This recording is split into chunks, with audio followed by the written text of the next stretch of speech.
I think we're moving toward. All right, going live. If It you're, says it's live. oh, It says it's live. We're there. All right, cool. I'll be back in my office. All right.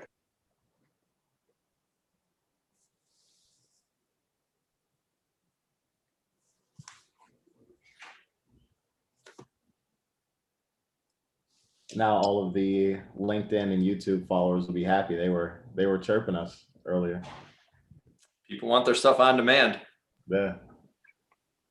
Sorry, it's called Hold My Beer and Watch This, or we're talking freight because we don't know what we're doing with the technical side of things. So we're a bunch of amateurs in the video world. But Kyle, welcome. I am a big fan. Contrary to TJ's comments, I don't have a shirt, but I don't know if they're available. I would buy a K-Ratio shirt. I've been watching every week. Well, thank you. I'll send a t-shirt out to you. Awesome. Hey, Will, how's it going? TJ's getting in front of a camera here in a minute. I am super stoked to have you on. This is going to be awesome. Happy to be here. Thanks for having me. Thanks for taking the time to join up with us. This is going to be really cool. I would love to hear more of your insight. I talked to some people at work today, and I told them the story about how I listened to your episodes. I subscribed to your channel on YouTube, and I listened to a lot of your stuff while I'm at the treadmill at the gym, and they just looked at me and laughed, and they're like, "You are such a nerd for freight and logistics." So this is really cool for me. And right. I'm winning them over. I had somebody who's never done anything in logistics before booking loads today, and I said, "Oh my gosh, this is so cool." It was really some LTL pickups that were that we had to call in through their 3PL thing. So it was relatively entry level stuff, but it was very cool that somebody else got excited about it, and I don't know, I get a kick out of that. So I am a big freight nerd, I know. So this is going to be awesome. Hopefully TJ will get here quick, but we can get going right now. We wanted to talk about recognizing and adapting to the market, customers, and future expectations on the difference between balancing spot and contract rates, which I'm sure you could probably go for an hour on that. Oh, minimal. When to accept and reject contracted tenders if they're going to roll to spot, managing the success of an entry-level employee, and how to provide realistic expectations for the future. I mean, how do you train somebody to know that, which one you need to pick? And then maybe touch on the congested ports and unavailable intermodal containers, carriers, how that affects full truckload shipments everywhere else. Then he also put on here a shipper's budget and why it's sometimes unrealistic. I wholly disagree with that. It's never unrealistic. It is always unrealistic. I would agree. I agree too.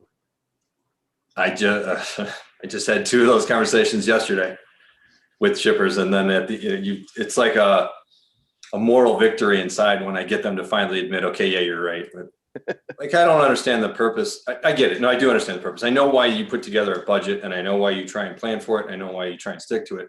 But the argument that I always make to the shipper is, what good is this really when as soon as spot rates go over contract, you're now not adhering to the budget? So you can put the modeling in there, and you can build in bad scenario 1, bad scenario 2, worst case scenario. Okay, well, what good is that when the probability for each one of those happening is so far beyond your reach that it's an exercise of futility to do it in the first place? Right. So I'm somewhat of a macroeconomics nerd too. So really for me, freight is a double whammy. So not only can you watch the market, but you can literally follow the assets and follow the market to where the money is. And it's a great case study in economics and the market, because there's no centrally planned somebody in charge of all the logistics market. It's just very, very, very, very organic, and it's so fun to watch if you're a nerd. And that has always got me. But I know that from my end on the shipper side, everybody in manufacturing, especially in shippers, they just want a fixed budget, and there's no way to have a fixed cost budget in such a free market. What if I told you there was? Oh yeah. Sure, we can get into that now or later, but I completely agree with everything you're saying. It's one of the core tenets I try and beat into people's minds, is that at the end of the day, the price for a lane or any lane is just an advertising mechanism, and all it does is tell everyone either more trucks or less trucks are needed overall and in particular areas. And I'm somewhat lucky that I came into freight just when FreightWaves was coming out with some of their sonar metrics, because like you're saying, now you can watch stuff and you can see, hey, this is the area that is expanding. This is the area that is contracting. You can almost envision and sometimes see trucks migrate back and forth to the hole and the hot and the cold, because of like what you're saying, everything is fragmented. There's no centrally planned anything, which has its pros and its cons, but as long as you know what you're getting into ahead of time, that's how you can begin to plan and capitalize on these things. Right. I used to have a carrier when I was in the steel business. Everything was basically flatbed, Conestoga, covered wagon. Covered wagon, we talking Sooners? No, but every time they had tornadoes, our prices went up. All the flatbeds went south. Welcome, TJ. What's up, gang? I'm gonna tell you right now, I'm a chump. I thought I had it all laid out. Big shout out to Brandon Bay for not telling me that he discontinued the pro account. So I had to figure that out. I had Tony on the line. I'm like, dude, what is going on? We were like 15 minutes late, so I apologize. Tony, Will, Kyle, especially, you're taking your time to be with us. So None needed, man. I am so far from being a tech person myself. I'm lucky I could do this.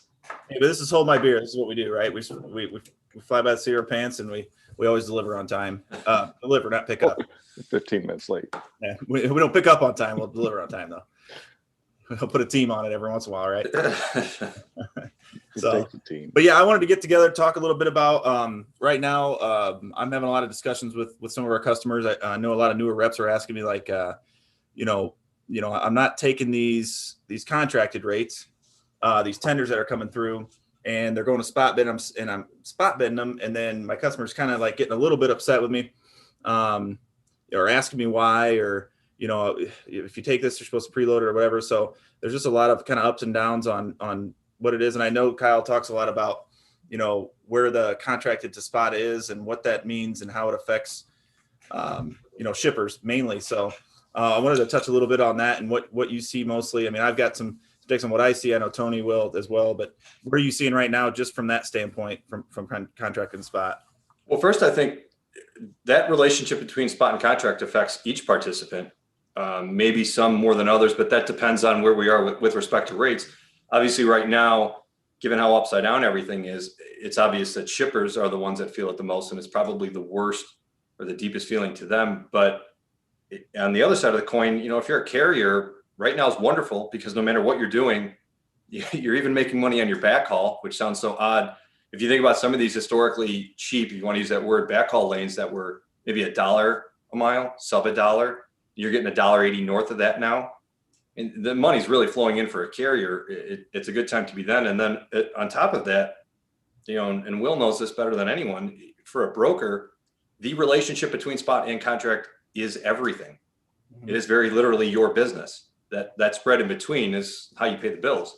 So how those two interact with each other is one of the things I do focus on, because that has so much for the industry in general, not just the price that we're conducting business at, but then what future business looks like. Because for whatever reason, in this weird industry of freight, we have non-binding contractual agreements.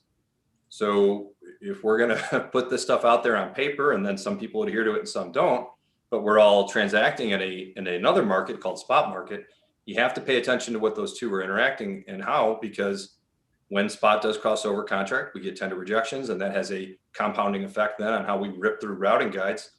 And then it's basic, Tony's wheelhouse. It's trucking economics 101. We're going to start moving the trucks to the areas that need them and taking from the areas that don't. The biggest problem right now is overall on a macro level, we just don't have enough trucks. So it doesn't matter where you borrow from. It's taken from Peter to pay Paul. The next market that you took the trucks from is going to be the next hot market. And the cycle just continues to play out. Right. It's even in ocean cargo. We're sending all these blank containers back to China now, because the demand to get goods over here from there is so high that they don't want to wait to try and fill the containers back up. They make more money sending them over empty, which would be the same thing as if you didn't have any deadheads. You just, I'm only going to do the front side of this, and I don't care. I'm going to make so much money on the first load I pick. I don't even need it backhaul. Yeah, no, I hear you there. That's the big thing I try to tell people, is just kind of keep being aware of, like, you've got I don't know. I mean, if you're watching like capacity in general and just what's going on and where your customers getting their product from, if they're getting it overseas, if they're not, who their suppliers are, who their customers are, keeping an eye on, where it's coming, what ports. I mean, you look at, where capacity, that people talk about capacity going up and down. You may hear somebody be like, man, capacity's way down this week, but that may just be because they're in three lanes all week, right? And that's what they see. But really, that capacity just is reallocated, right? Right. Whether it's to ports, whether it's to the automotive industry, whether it's to here and there. So it just is something that you got to stay up on. And tender rejections obviously are going to fluctuate too as well. But I know for a fact that there are so many I mean, Will, have you seen the award? Have your award's been delayed a little bit? So delayed. Yep. I mean, it's some of it was as expected because people are sifting through rates that they got in October and November, and they're seeing them not holding up, and so they're running like a Q2 bid, Yep. and it's taking them forever to sift through it. So I've got probably 4 or 5 different RFPs that are delayed, 6-8 weeks as they're working through everything. But it's interesting. You mentioned when they say they're working through everything, they're delaying till cheaper prices, right? Right. Yeah. There's so much to it. And, one of the points that TJ made, the question is, how do you teach people to have those conversations with a shipper around contractual agreements and acceptance? I think a lot of it comes down to planning before the RFP to understand what your award or commitment is. Because when I look at the best opportunities we have and the ones that we've worked through that are fruitful, it's when you crawl, walk, and run instead of overcommitting on the front end. Like, it's not that hard to manage 3 or 4 loads per day that might be underpriced. That's not that hard. It's really hard to manage 25 to 30 loads per day that are underpriced. There's no way that you can service that. And at some point, you're going to come to an inflection point where you're just not taking the freight if it's just all about being able to make money. So a lot of it, comes to the maturity of understanding how to price it in the beginning, because you might not want that award at that larger quantity because you're not going to be able to service it. And that's what we've seen the last 10 months. It's been, if you had that much freight, there's no way that you're going to be able to service it. And so, and a lot of those conversations too were like, we were pushed out a little bit, maybe going to a round 2, round 3.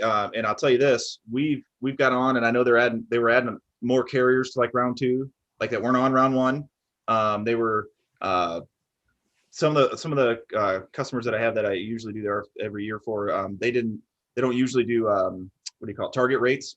And so like for round 2, they wanted to, like, we've had some trouble with the first round. It seemed a little high, like, here's some target rates. And I've had conversations with them just about, I mean, they're desperate. I mean, I've got, a guy that we've been with him for probably 6 years, great account. His name's Raymond. He's the head of supply chain there. And like we talked, it's a very, very big customer, but like, he's like calling around like, hey, TJ, we've worked with you for a long time. We want to make you like a core carrier. Like we want you to be a core carrier. And so I've got some lanes, that you've bid on that, like, if you could agree to those rates, like, we've done a lot for you. I know it's a carrier's market right now, but like, if you could help us out on, so he's like, literally like trying to be like, we want you to be a core carrier. These are the rates. Like, can you be at these? Like, we've helped you out before. And so, I talked to him. I just said, I just had discussions like, right now it is a carrier's market. It is, but at the end of the day, our costs, as we grow, we add people as well. We add technology, we add more resources, and that's not an excuse, Ray. I want to work with you on this. And so I'll look at the rates, see if we can maybe meet between what you want us to be at and what I bid at for a little bit here. And I'm more than willing, though, I want you to understand, I'm more than willing to have a conversation with you, 4 months down the road if the market changes, if it goes down. If the market starts going down, I'll totally lower our rates and do that with you. But I mean, it's just the sound of desperateness in his voice was crazy. I couldn't believe it. He's usually a hard ass, so they're just getting beat up right now. But I mean, again, you got to have those conversations. Had a customer the other day that had somebody come to me. They sent out a, what was it? No, it was a contracted rate. It was a roll tender. We hit accept on the roll tender. And then she came back and said, hey, can you guys actually be at 3,300 on this? And we're like, well, we just accepted a roll tender. She's like, well, another carrier didn't get to accept theirs when it came through, and they're at 3,300, and we were at like 3,700. And so she's asking us to like lower our rate because a carrier who didn't accept their tender when they were supposed to wants to get it. I mean, they're going that far, and it's just like, man. it's killer out there. I don't know. It's the wrong market to ask someone to take a lower rate. Yeah, exactly. Yep, I agree. It's not really how the negotiation works. I've seen large shippers I've worked with for a while have different conversations around handling their RFPs the last 2 quarters that I never thought that they would have. So when just completed an RFP, came back 2 weeks later and said, hey, your rates are higher, but we want to move you up in the waterfall because we know that you're going to service the freight, right? And these are people that I never thought would say these things because they care so much about the cost. And they've seen the freight roll through the routing guide so much that they're like, you were 18th and now you're 4th because we know at least when you get it, you're going to move it. And it's so interesting to see the dynamic between, do they want to pay for the service or do they want a nickel and dime to get it moved at the cheapest cost? And you're really at an point where you have to battle that every day. You know, what do you want to pay for in order to see certain things serviced? You're right. And so we had the kind of the same type of discussion, not about, I think it was last week or the week before. Large customer, the guy's he's a stickler, always talking price, but he's calling me, he's going, hey TJ, here's the deal. Like, I'd like to use the bid here. I mean, there's no doubt our volume, we're going to have to go spot bid. Like, we're going to have to spot bid stuff all the time, plus our customers order stuff. But I want you to pick out 5 lanes that you could commit to, right, at the rate that you bid, and I'll give them to you at primary. 5 for your assets, 5 for brokerage, right, and just commit to them. And that way, I've got those locked down. I don't have to worry about them rolling to spot. And so they're doing everything they can to go to spot. And so, of course, I went through and picked, 5 of they were good. They were fairly well priced, but no, they fit. For assets, they have to fit our network. For brokerage, it's really more about rate. But it was a weird conversation because he's like, I'm just kind of getting with all the carriers, all the brokers, and just having them do that. That way, they're trying to limit their spot. Their volume is so high. They're in the chemical industry, coming out of ports and stuff, and it's just they already know they're getting beat up on spot rates, and so they're just trying to lock people down, at certain lanes. But he didn't want to just award those to people and then them, like what Will said, and then them not those lanes actually really aren't good for them. So that's why he was going through and saying, hey, pick 5 that you can cover, that you have capacity for. I'll give them to you for the rate that you bid at in round 1, which was nice, and go from there. But it was a weird conversation. Like, he was just like giving up almost. Like, it's desperation. They're caught short the market, and from a psychological standpoint, if the lowest anything can go to is 0, it's fine. If you're long, for them, technically they have infinity to go to on rates. So first, you don't even have the capacity secured, and now you don't know what you're going to pay for it. And like Tony was complaining earlier, how do you budget for that? You don't. Your boss is beating down your neck saying, I need to know, number one, why we're above budget so far, and I need to have a number for the rest of the year. He can't go back to the guy with anything, because if he does, he's going to have to change it in a month anyway. And some of those parts of the conversation you were saying, TJ, that bothers me when I hear shippers talk like this. And I have the fortune of being a neutral party and getting to talk to all the participants. But when a shipper comes to someone and says those things like they did to you, pick out the lanes you want. For like you said, for brokerage, it's rates. For the carrier, it needs to fit in the network. And they always say those things, but they ignore the fact for the carrier, it still is about price. You have to compete with every other carrier out there. And even if that lane does fit within what you're trying to do from a carrier network, or where you're locating your trucks, if you're not getting close to what everyone else is from your peers are, you become less competitive over time with them. If your competitors can start to move up driver pay, you're going to lose your drivers to them. And if they can easily do that because they're receiving current market rate for those lanes, and you agreed and you're adhering to the rate that you stuck to for this guy, then you're doing your business a disservice. And we all know that's not going to last over time. But that's like the prevailing idea inside of all of these shippers, is it's just as simple as getting someone to say yes to it. And they ignore the fact that no matter what, there is an alternative out there, and that is the real market, the spot market. Whatever that rate is what everybody has to be striving for and benchmarking against. And if you're not, you're losing pace. Mm-hmm. And eventually that's going to catch up to you. And now you can't grow your business like your competitors are, or at worst, your business ceases to exist because you can't keep up with them. Driver recruitment and retainment is such an issue inside of the industry to begin with. And the only way to get a driver, honestly, is what? To pay them more, right? If you raise the pay, you'll get the workers. It's how you attract talent, no matter what the position is anywhere. Yep. Well, you can't do that if you're agreeing to take 20 cents less on the lane. And But every shipper just thinks it's as simple as getting the people to say yes to it. Unless you want to tell me differently, Tony, this is your time to shine. but I'll just touch on that real quick though. That's so true. And we have owner operators, right? So we talk, They're just right? going to leave. They're at truck stops, right? They're talking. They know, like they're asking me, like, we have a ton of customer freight. That's what we run. And so the 5 lanes that I picked were priced well because I had that conversation, that hey, I'm gonna pick ones that are priced well because these guys talk, right? And then not only that, but it's a big shipper. There's a lot of volume. There's hundreds of trucks there every day. They're waiting in line and they're talking to this guy and they're hearing what he's getting paid from a broker, maybe even. And they start talking and they really want to, I want to go run the open board, and I have to have a conversation with them about servicing this customer because when the market goes down, we're gonna have the same rates and make it make sense to them, but they're chasing the money. And the customers, one big thing I would say, like a shipper like Tony, I know Tony's greedy as hell, is they always want to talk about capacity, how to find capacity, to come up with strategies, but they can create their own. I mean, they can guarantee themselves capacity by paying better rates, right? By having better shipping processes, dock processes and waiting times and detention, and layover protocols, and guard shack cooperative people at the guard shack and things like that can actually really, I mean, there's shippers that no matter what, when you get a load, like if a certain plant, some drivers just check it off their list. They're like, I don't care what you pay me, I'm not going in there, right? And so it just comes down to that. And right now is that's why I think the biggest thing you can say to customers now is, it is what it is right now. I got to make sure I keep my retention because we can't recruit for shit right now. I mean, it's harder than hell to get anybody, especially owner ops.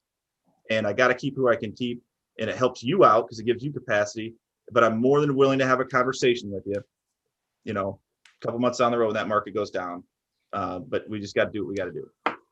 I can tell you, I've learned from failing over and over and over again that you, as a shipper, yes, initially our first response is rates. But then once you've been burned and you had to pay through the nose to get somebody at the end, suddenly you realize rates are really important. That's one of the defining factors, but service is just right there with rates. If you can't service the lane, what good is a rate? I have carriers on our, like my own little spreadsheet that I had back then, that I just blacked them out. Every time you offer them a load, they never have a truck. Well, then what good is your rate? Who cares what your rate is if you can't service the lane or the volume? So either way, I mean, the price does matter, but it's only one of several factors, and service is huge. So to your point, Kyle, yeah, the rates matter, but they're only one piece of the pie. Right. A lot of other factors in it. Yeah. We'll get your perspective, Kyle and Tony, on this. It's in line with the future expectations piece, right? So if you've been in the game and you know what's going to happen because it's cyclical, we're at a peak right now and it's going to go down. And when it does, I think it's going to be ugly. I think it's going to be very, very tough, similar to what we saw after the polar vortex of 2014.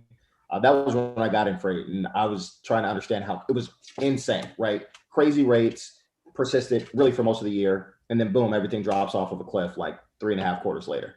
And capacity flooded the market. Like you mentioned, TJ, you got owner ops that leave and they say, hey, I'm going to go run on my own, or I'll start my own little fleet. They have 2 or 3 trucks. They're going to flood the market a ton. Then there's going to be an imbalance in capacity because there's going to be more drivers, right? Maybe not more drivers, but more trucking companies trying to vie for a piece of the pie. And then the freight volume is going to slow down. What do we do now to have the right conversations with shippers to build those partnerships? Because you're going to hear the same things we heard in March and April of 2020, where drivers are like, oh my gosh, this is predatory, right? Rates are so low. What do we do? But there's got to be a Goldilocks zone for that, right? Because this isn't going to be the last time this is going to happen. No, it won't. I'll go first. Whether we like it or not, trucking is now a commodity. And the cure for high prices is high prices. All that means is we need more. If the prices are going to be up here, this means we need more assets, both trailers and tractors. I agree with you. These rates aren't sustainable. I still don't think we're at the top, but how long this lasts, I think is longer than most people think.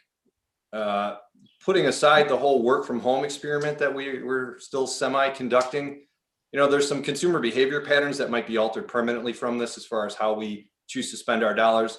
The less we spend towards services and the more we spend on goods automatically increases volume. Just from the way the world works, population continues to grow. So no matter what, there is always some inflationary effects on load volume. When we get to the other side of it, that's the demand. If we look to the supply side, from the trucking standpoint, there is serious hesitancy from all of the major carriers to add assets because everybody thinks this isn't going to last long and they don't want to be stuck holding the bag on this. So even when they are ordering things, we just saw Hunt and their earnings call came out and said they ordered 6,000 more trailers. Well, they didn't order any tractors. That's great for drop and hook. That doesn't work for all situations. Not all shippers are on board with that. It doesn't do anything for reefer. No one's going to load a truck 2 days in advance and keep it running at 40 degrees for the next 2 days. So that doesn't solve the reefer problem. And at the end of the day, we still don't have enough tractors to take the amount of trailers that we have today. That doesn't do anybody any good. So whether that's a continuation of this type of demand, or realistically, it's the non-ordering and then even the delivery time waits to get the tractors and trailers built and delivered, this thing goes on longer than most expect. And it's going to be a continual pain point for those on the other side of it. And someone in Tony's shoes is going to have to continue to deal with this. Just because we don't have enough trucks to meet the current levels of demand, there's anything you can do about it. Intermodal's overheated as is. You don't have an alternative. And little on that. Hey, I don't know if people know this, but they're going to shoot themselves in the foot too, just from the standpoint of when the boom really started, and they needed that space, and they didn't have the space for dock space or warehousing. I know for a fact 2 shippers down just in Georgia that went and rented 45 trailers. One rented 45, one rented 50 trailers themselves, just to get stuff stored and away. Well, that takes away. That's why now you got carriers that can't find trailers. Yep. Now their stuff can't get picked up because are they transitioning and going to find power onlys, or are they actually just letting it sit there and having somebody have to bring their own trailer in every single time? So look at all the people that don't want to haul Walmart stuff now. Yeah. All you do is end up being a storage for them. Yep. And like you said, you need that asset. I need the trailer for something else. I don't care what you're paying. I have to service other customers as well. I can't exclusively haul for you unless you want to pay me for it. And there's problems everywhere you look on this. And then that's why I don't think this gets rectified anytime soon. If we think back to June, July, August of last year when this really picked up, you remember at the time, everybody was saying, all right, by year end, this thing's over with. Keeps going. Everyone says, okay, it's a Q1 issue. It's a first half. Second half is going to be completely different. Rates are going to fall out of bed. All right, we're in April, almost May now. Doesn't really look like it. You've got more and more shippers saying the inventory restocking is going to continue. So when does this end? The asset sides aren't coming anytime soon. So everyone is stuck with the same level of trucks. And now we're all just guessing on that level of demand. Mm-hmm. And if the demand still stays here above the trucks, we're in price discovery mode. Now it becomes how much does Tony want to pay to secure that capacity? That's not a very comfortable feeling. Not if you're Tony. No. And that's, I can't even remember the last time the weekly videos I do, I always try and present something for each participant, what they can take away from it. And I don't know how many weeks in a row it's been the same message for the shipper. Move the contract rates up. Yeah. Get it over, bite the bullet and get it over with. Otherwise, you're not going to get the capacity. What's the point of making your whole team spend their day chasing spot boards and calling brokers for quotes? If you want your stuff moved, you can get it moved. All it takes is a price. Absolutely. Pick the carrier that has a service level that you like, right, Tony? And say, hey, what price would you like for this for the next, to Will's point, for the next X amount of months? Because nobody wants to lock in these rates for a year. It's fucking excuse my French. I don't know if we can swear on here. I know we can drink beers. Oh, but it's mini bid. And I used to be one of the biggest anti-mini bid people in the world. And now I'm all for it. Just get something on file. You can't just keep running everything through spot. What's the point? Right. I totally agree. I am 100% on board with the fact that this is not going away anytime soon. OEMs can't build the trucks fast enough. I ordered a truck in November. It's not in. I mean, it's 8, 9, 10 months to get a truck. It's crazy. Trailers are 6, 8 months for stuff that, dry vans. They're just the lead time right now is so crazy that there's not going to be any ease in capacity because the trucks can't. We just can't get you can't get them into the network fast enough. Right. And if you look at used truck prices, I mean, that's almost exhausted. Anyone who wasn't in the industry that got the phone call from their cousin that said, go buy a truck because it's amazing. You already did it. That's over with. Right. There's nowhere to turn to find any assets. There's trucks that get towed into the lot that are selling for 20 grand now. I believe it. Because no matter how much it costs or how long it takes to get that thing road ready, it's shorter than picking up the phone and ordering one and getting your new Freightliner in 18 months. Yeah, and you can be making boom, good money tomorrow. So these guys, Right. if it's got wheels and they can keep it on the road, they're doing it. And that's part of the problem that TJ, you got to deal with. If those owner ops, let's face it, your two truck Toms, they're reliant on a broker. They can't go to an enterprise level shipper and haul anything contractual. Even if they wanted to snag a contract lane, it's via a broker. So for those guys, their choice right now is just run spot. When the rates are this high, it doesn't matter to them. What's the sense of sticking to a lane or even sticking to a company if every time you go to the truck stop, the guy that you're filling up next to tells you that, hey, I just grabbed LA to Dallas, it's $5,000. Okay, well, why am I signed on with this company? They gave me 3 for it. I'm out of here. Yeah. Right. Yeah, that's the tough part right now. And I think one big thing is that people just want to, if you give them something to justify their rates with. I mean, I know there's a lot of shippers I like, they go to like published rates, they'll publish a rate. So it's like not a contract, but it's just more of like hey, this is what you're published at, Yep. But that works well, but just giving them something to take back to their boss, right? They're going to have meetings. They're going to have to explain why they're paying so much or whatever it is.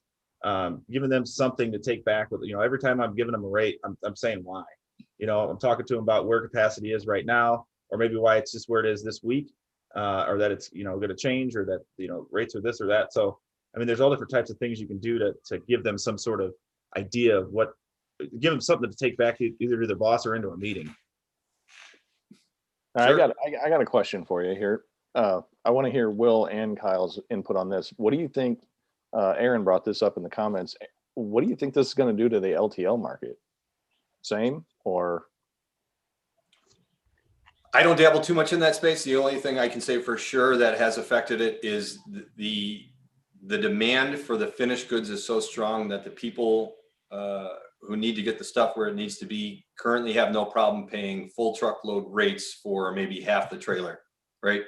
It's got to get there. They don't, it's similar to like the intermodal thing. I don't have time to wait. I don't even care if it's a day or two. I need to get my stuff there as soon as possible. And the fastest way to do that is just full truckload OTR. Yep. Yeah. I've seen that too. Go ahead, Will. Yeah, I don't dabble much in LTL myself either, but the only thing I could think is that, if you consider the buying patterns and buying habits of people, you've got someone buying a small product that needs to go from hub to hub. Those buying patterns are up. It's significantly increased over what it was a year ago, and that probably isn't going to change. So, I wouldn't be surprised if we expected to see LTL prices increase just because there's an increased demand on it. But like Kyle said, it's got to be there. It's got to be there, and people are going to choose the fastest option. Which Right. LTL's up too because it's still going to go on a truck, and if that truck can get paid X amount of dollars more just running something else and not have to wait around or deal with the multiple drops, which every driver hates, it's going to make you raise the price to entice the person to take it.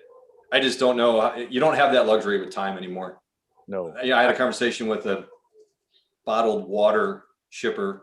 So you can already, right off the bat, you're talking low margin. Yeah. And they don't have any product on the East Coast. So they are long hauling from LA to all points on the East Coast. And you can imagine what the price is on that. But the damage to not having your product on the shelves for an extended period of time isn't worth it. They don't care. Wow. I was I actually dealt with a situation where there was a order entry error or something, clerical like that caused an LTL shipment to go from one place to another where it wasn't supposed to go. And then I got the privilege of moving it from offsite location A to offsite location B where it was originally intended.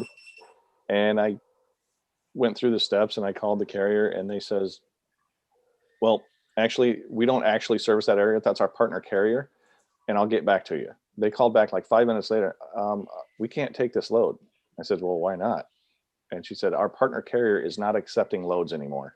They're full. They said, call back in a couple of days. So it's my experience too, that it's happening in the LTL the same way as it's happening in full truckload and containers and vessels and ports.